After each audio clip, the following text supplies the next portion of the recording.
What's up, squad? I don't know if it's appropriate to say that I let you down or my lower back let you down. I would say I let you down because I was really stupid. Oh no! Anyway, but I made I made it to day 10, guys.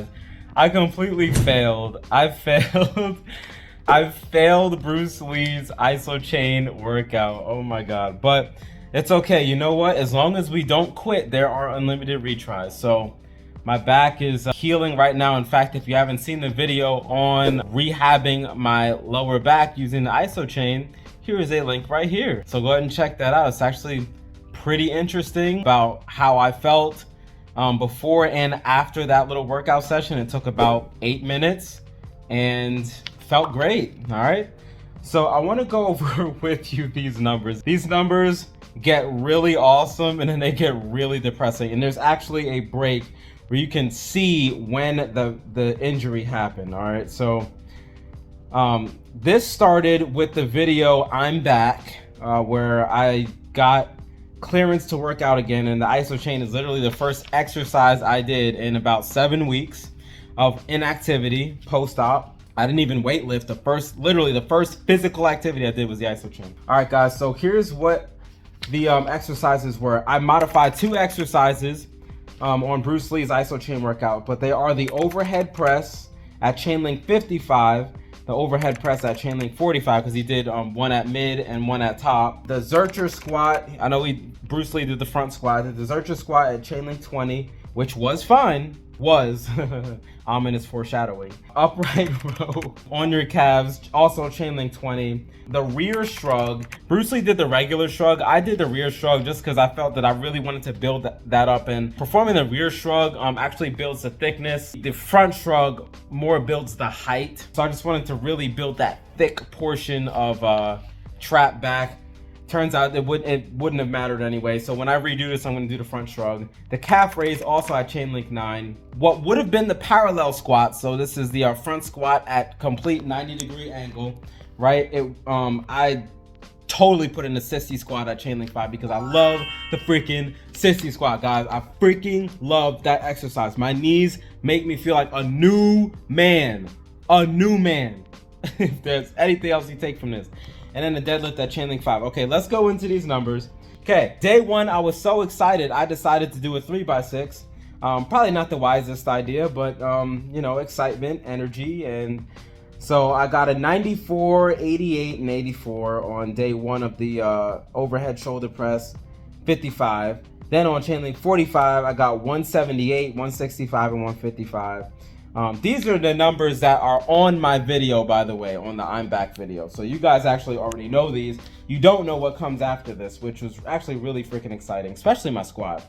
252, 343, 369 on Zercher, 232, 247, 247 on upright row on calves, rear shrug 325, 329, 372, calf raise 397, 424, 439. Sissy squat 318, 310, 354, deadlift 457, 531, 532. Okay. All right. So day 2, I'm going to go down from the left to the right again. Overhead press went from 94 to now 105. Chain link 45 went from 178 to 179. I know, woo, right? I was in the 200s before the surgery. Zercher squat went from 369 to 372. Upright row went from 247 to freaking 345 and never hit it again. Rear shrug went from 372 to 378. Calf raise went from 439 to 470. Sissy squat went from 354 to 558. How does that happen in a single day? I don't know. 532 for deadlift went to 692. Then day 3, the day that I like the most because of my deadlift. Hint, hint. Overhead press went down a little bit, 104. The chain link 45 overhead press went down a little bit, 173. Zercher squat went from 372 to 382. Upright row went from 345 down to 294. Like I said, it never hit that 300 again. Rear shrug went down 10 to 368 from 378. Calf raise went down from 470 to 432. Sissy squat went from 558 to 496. So if this was pretty much a crap day, why did I like this day?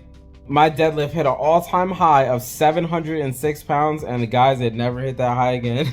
These numbers are not really worth mentioning too much until around day 7 when they hit a fever pitch.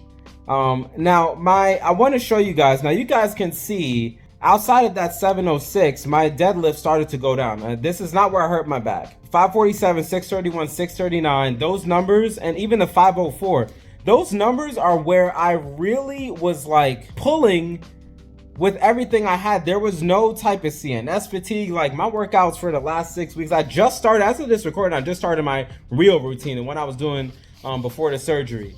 So my bro split, I love my bro split, but I was doing like some little machine based get your strength back without pulling your stitches out type program. All right, it was still progressive overload to get it back, and it did work, but I mean, there was nothing extensive in my dynamic weightlifting routine that was ever gonna hinder these Isochain numbers, ever.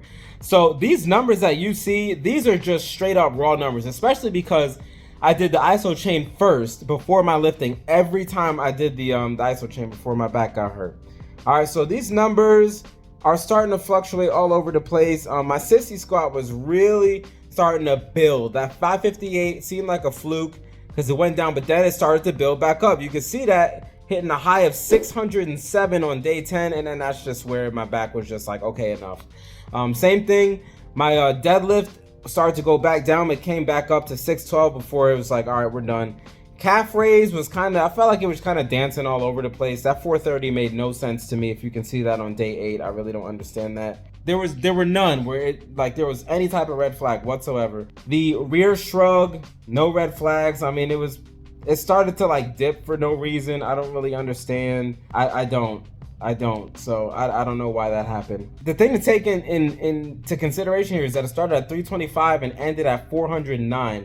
So I'm gonna have the percentage increases for each one at the end of the video. The upright row went from 232 and it pretty much ended at 255, but it hit a high of 345 literally day 2. So I'm not really sure what happened there either, except that I just didn't have the pulling forces required for some reason. There was definitely no CNS fatigue, that's for sure. I was not doing anywhere close to being in the realm of a threshold for any type of CNS fatigue whatsoever. The Zercher squat hit a fever pitch at 451 pounds around day 4 before it slowly started to decline. I felt weak those days where you see that circle on day 7, 8, and 9, but it still wasn't the back pain. The back pain came day 10. Because remember, I did the Isochain first, and then I went to go lift. So after literally day 10 is the day I hurt my back. The overhead press started at 178, pretty much ended at 196. That was decent progression in my opinion, because it was just about to hit that 200 again. The overhead press at chain link 55, which is near lockout phase, was making some really good progress. Day 10 was kind of one of those fluke days where you're like going up the chart and then it's just like that dip, but it's still trending upward. So even though I had a 98.6 on day 10, I had a 111.4 day 9, which was a record high. So I'm really not like upset with these numbers whatsoever. I think these were great numbers. I would say that you guys might have seen an even greater increase if I was doing, let's say, the program that I'm on right now. I mean, this is definitely a superior program in every possible way to what I was doing before. The program that I was on the last 6 weeks or so was definitely something I give like a beginner or at most an intermediate, at most. But this is the lifting program I'm on right now is definitely an advanced program. So anyway, let's get on to the percentages. You guys are going to see them on the screen right now. And of course, my sissy squat, when I tell you guys that my sissy squat, my knees really felt like they benefited the most. That is, in my opinion, now the most underrated exercise on the Isochain. Maybe it's just me. I don't know. Like I told you, my purchasing reason was my knees. But anyway, I'm done rambling. 95% on the sissy squat. Like holy freaking crap, guys! Wow, from 310 to 607. Just what the hell? Okay. Excuse me. So you guys can see the end numbers. So the end and the high. The end numbers are day 1 to day 10 and dividing the highest by the lowest and getting the percentage. And then you see the high, which are the record high numbers, which weren't necessarily on day 10, and you divide that by the lowest number, which were all on day 1.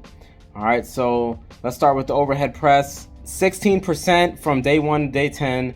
Record highs, that's 32% increase. My highest on the overhead press at chain link 45 was day 10, so it's 26% for both. Zercher squat, with the record high, it's 78% increase, but from day 1 to day 10 is 26%.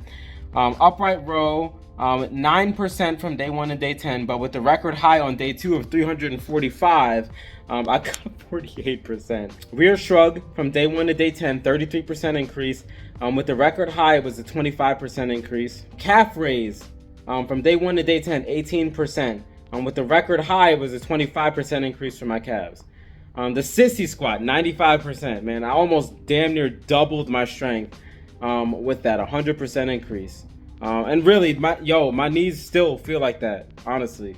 Deadlift, 34% from day 1 to day 10, 54% with the record high of that 706. So what does all this mean? From day 1 to day 10, my total was 31% from day 1 to day 10. And if you count the record highs, which some of literally were day 2, it's 49%. So damn near half.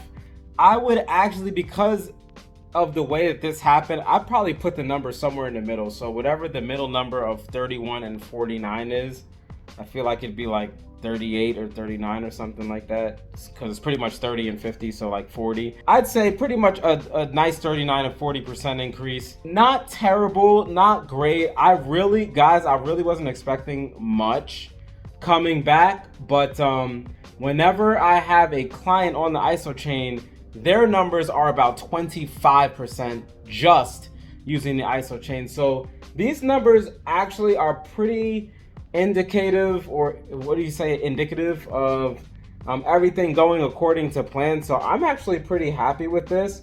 I'm not happy with the way it ended, because there's supposed to be 20 more days of research here. But don't worry, we're gonna do it again. And I really want to do this. I really want to do Isochain. I've dabbed with it and tried to, kind of deal with the pain, but it's just not wise for me to do any 6-second contractions right now. And right now, that's pretty much all I want to use the Isochain for right now. Oh, I have plans, but right now with where we're at, rehabbing and everything, I just want the 1x6. Oh my God, not 6x6, just 1x6. But what are your guys' thoughts? Were those numbers, was that data and research what you thought it was gonna be?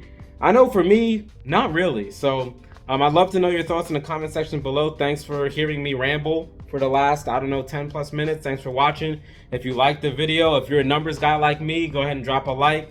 You like this type of data stuff, go ahead and comment your opinions on it. And if you're not yet part of the squad, hit that subscribe button. Come join the squad with us. We'll see you next video. Peace.